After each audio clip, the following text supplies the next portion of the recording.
Okay. This is Sharon Kellam again, and this is the last part of my story of my Where Who hat.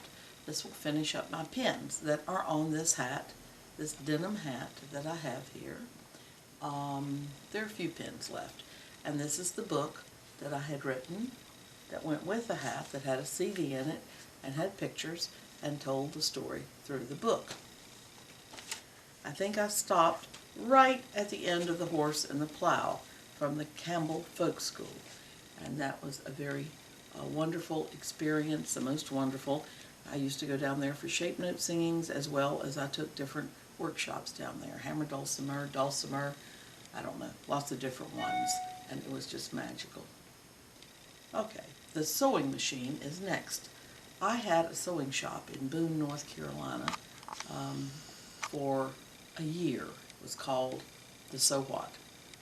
Because I am a quilter, this sewing machine represents a big chunk of my life. For 18 years I did alterations and repairs for a store, for a ladies' wear store in Greensboro. And then after I relocated to the mountains about 30 years ago, there was a girl that had a sewing shop down on King Street, and I bought her out, bought all her industrial sergers and machines, and proceeded to run this little sewing shop for about a year. Couldn't make enough money to make it worth all the work I was putting in, but it was enjoyable and it was very interesting.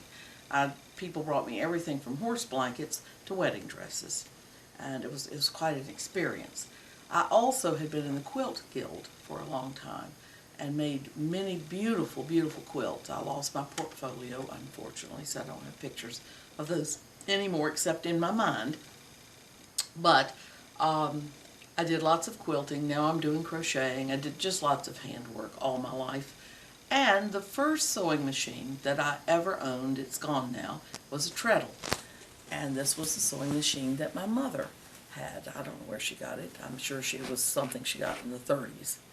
It was an old pump, and she taught me how to sew. I mean, she allowed me to do this. Later on, we put a little motor on it so that you didn't have to pump it anymore. It would just run with the motor. But it was one of those very heavy with the big table sewing machines.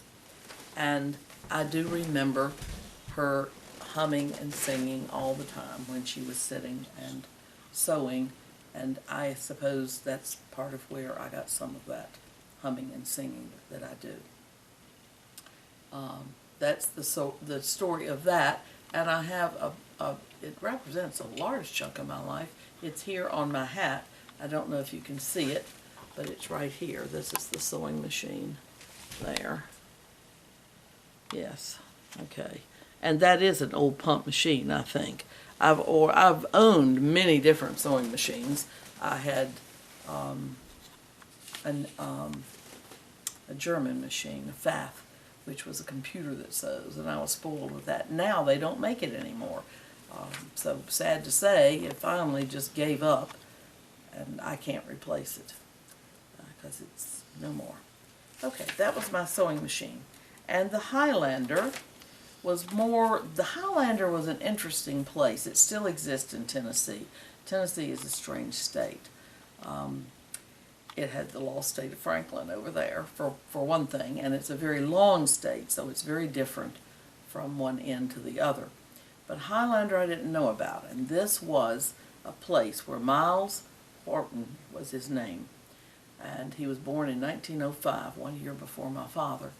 He created a place to train people to passively resist and to also try and help the miners who in the 20s and 30s, they were getting a really tough go of it. So he developed this, and immediately it says, a student revolt against the hazing of freshmen by fraternities when he was in Cumberland College. But his summer job in 1927, he was teaching Bible, but he was really concerned about the poor people. Now, as time went on, that place that he created at Highlander became a place where people come from all over the world to learn to passively resist. This is where Rosa Parks came and learned how to just sit on the bus and not get up. It was the Gandhi example, and so it broadened to include all kinds of people that were protesting and wanting justice. It wasn't just the miners anymore. So a little bitty Appalachian hillbilly man that was born in 1905 created a little institute in Tennessee that reached around the world. And in 1995, I had a life-changing experience at Highlander. That same summer, I went to the Shape Note singing in Birmingham, Georgia, and met hundreds and hundreds of people that were still singing that old Shape Note stuff, and that was our American heritage. But what happened there, it was pure democracy, and nobody would thieve you, and nobody would lie to you. It was just amazing. It's hard to sit and sing hymns all day long and then be a liar and be a thief. Well, I also was dragged over by a friend of mine, thank goodness, to Highlander, because Ralph Rensler had died. He is the person at the Smithsonian that went all over the United States finding people who were doing folk music that was worthy. He discovered Doc Watson. There were all kinds of people the Gullah people, everywhere, all over the country. Well, they wanted to have a memorial service to him, and they held it at Highlander. Now, I didn't know about Miles Davis, and I didn't know about Highlander when I went over there. But I was sitting next to people like Harry Belafonte and another man who started in New York, in the 50s, started the folk, something about the folk music revival.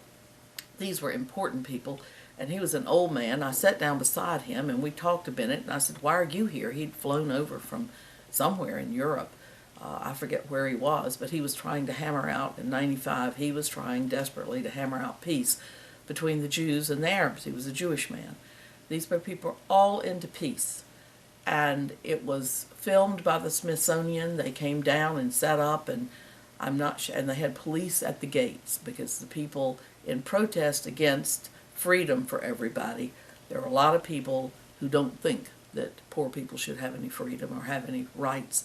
And they were very mad, especially in the 60s, when they were protesting and wanting integration and not segregation, and wanted rights for the blacks. Well, they burned the place to the ground a couple times.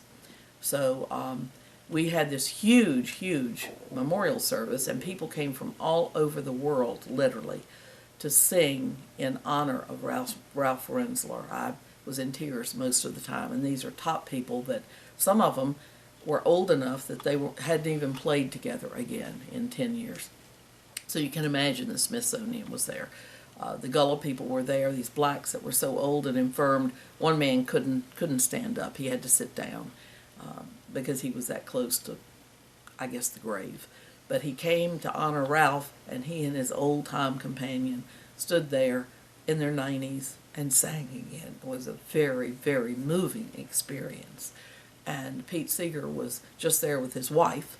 And, I mean, well, all the Seegers were there, but Harry Belafonte was there with his wife. And he was just walking around the tent picking up trash so that it would be very clean and neat. And then, of course, after all these performances in honor of Ralph Rensler, people jammed into the night. It was just an amazing experience for me, because these were the people that would walk the walk with you, that would protest, that would be down there singing and demanding somehow that you had rights to. There were some people at that point that were from somewhere in Central America or South America, and they had a price on their heads. They were dead. They were going to be killed when they went back home, and they knew it.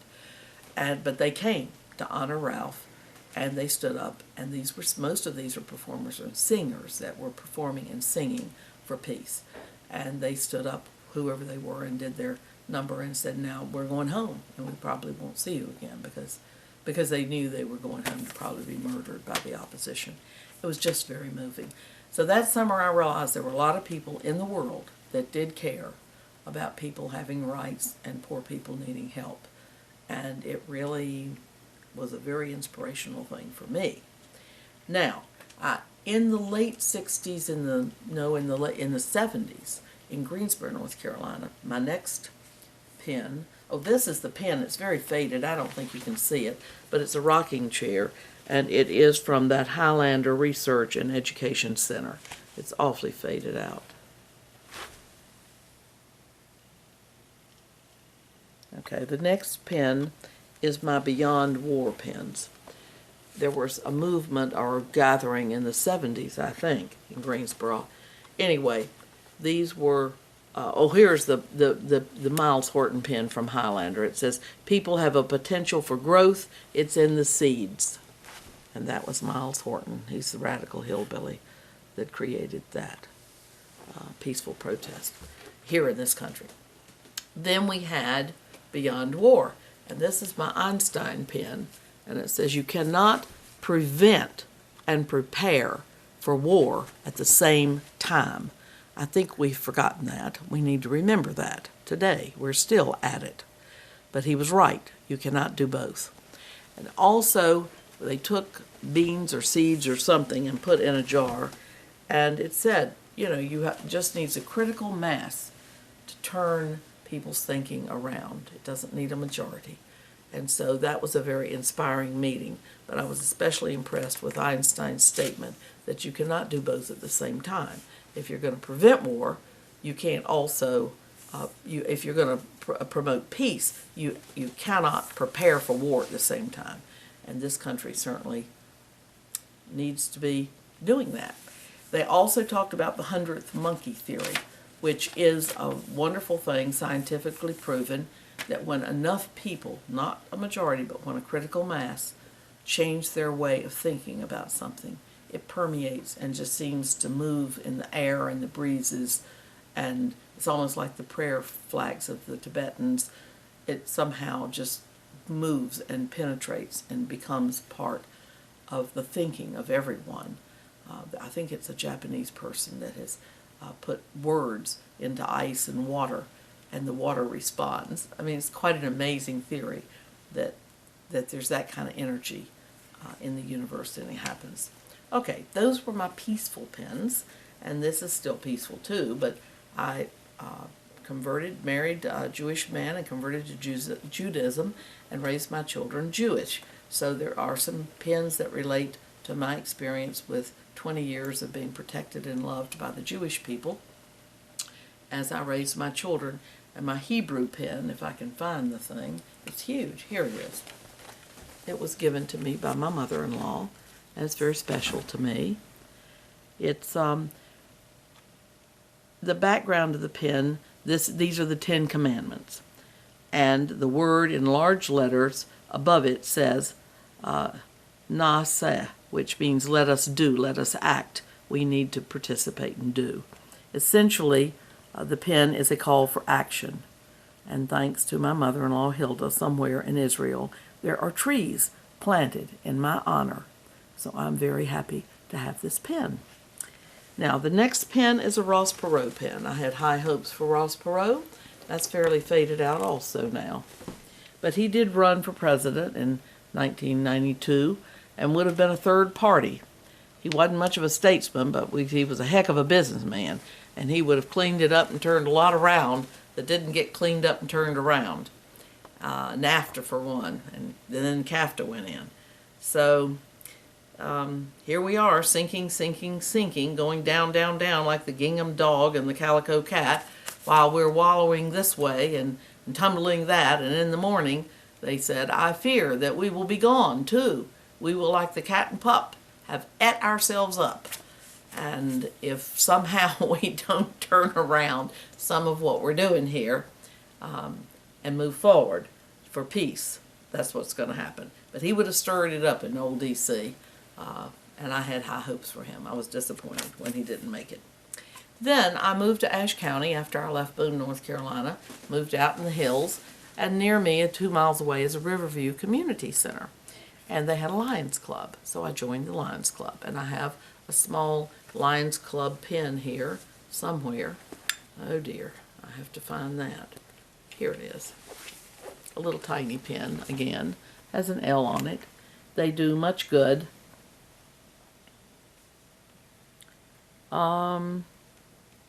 And I joined their chapter for a number of years and tried to be active. And then my work just pulled me away so constantly that I had to give it up. Now, the large category of pen that's coming up right now, and there are many of these, it's called XL Plus. It meant 40 people over 40 motorcycling. when I turned 40, I had opportunity to get a 400 kickstart Yamaha, even though I have an inseam of 28 inches. It was terrible because I had to lower the thing to where there were no shocks at all. So I would sit on blankets sometimes on the seat. But I decided that at 40, if I didn't know how to ride a motorcycle, what if I ended up somewhere in a ditch and or was lost or somewhere, and the only thing available to me was a motorcycle, and I wouldn't be able to get on it and go anywhere. So I decided I should do something about that. And one of the funnier stories connected with this was now in the 1980s. So all of a sudden you had to have a motorcycle license. I mean, when I grew up, you didn't have to have a license for a motorcycle. You just got on it and rode it. Well, they would have grandfathered me. They said, how old are you? I called Raleigh. I called the state capitol, and I said, this is who I am, and I want to take lessons to learn how to ride a motorcycle. And there was a long silence. How old are you?